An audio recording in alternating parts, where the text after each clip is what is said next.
CI Kitchen is brought to you by Harvest Market.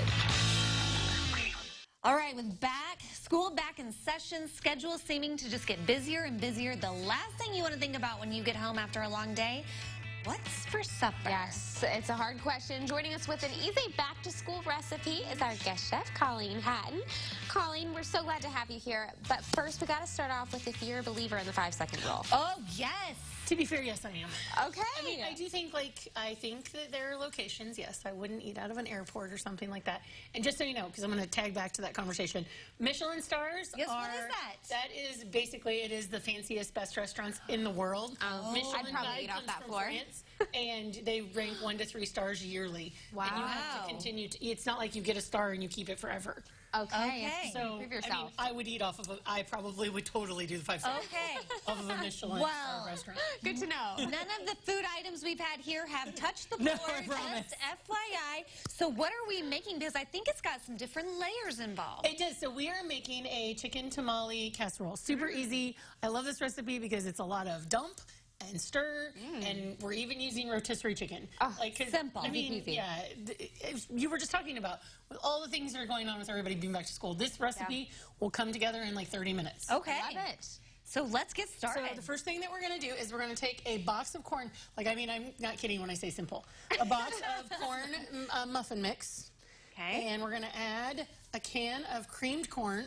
Cream. And you do want the cream. Well, you do because the cream's going to help add more moisture. Okay. Like when I make cornbread and I add corn, I use cream corn too because it just helps give the moisture. And then we're going to take 1 egg.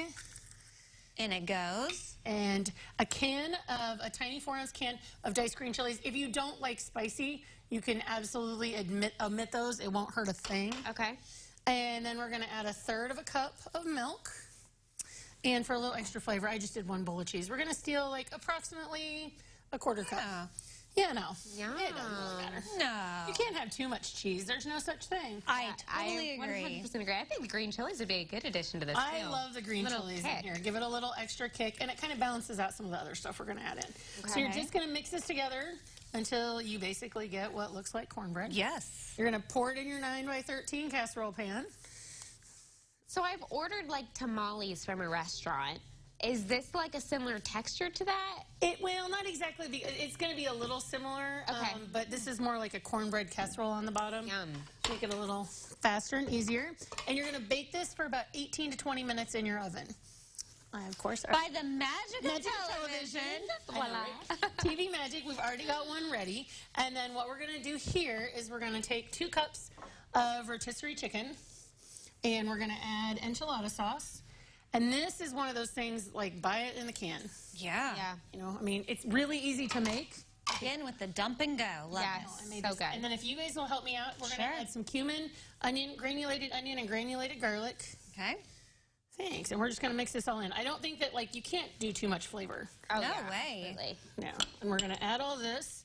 And what we're going to do is we're going to add it back in the oven. We're going to top our casserole with this chicken layer. Now, would this be something you could make ahead of time if you made like the base layer, like Absolutely. first? Yeah, I made this base about 1 o'clock this afternoon. So yeah, you can make it and just hang on to it, and then all you gotta do is add the chicken. And we're gonna put this back in the oven for about 10 minutes. At about 5 minutes, I'm gonna pull it back out, add the rest of the cheese. You just want the cheese to be nice and golden brown. Yes. And then we're gonna cook it till the cheese is melted, and then I'm gonna top it with some avocado and tomato, but you can top it with whatever you want. Oh, Oh my gosh, that sounds so good. here you go. This is kind of like a little twist on Taco Tuesday. It is, like but a Mexican super night. Easy. That's what I love about it. I It's kind of like- feel like I'd almost prefer this over Taco Tuesday. And you just don't have to work hot as hard. take, but you don't I have to have think it nearly as many toppings. You can limit the toppings. It can just So be much exactly easier. what You don't want. have to dice everything and, get everything ready. It's just literally dump and go. Yeah, there you go. That's about all of us have time for these days. Exactly. I'm a Okay. fan of that. Well, we're going to get all of this in the oven so that it will be ready here in a little while. Yes. In the meantime, you can connect with Colleen, get a copy of her recipe if you head to CILiving.tv.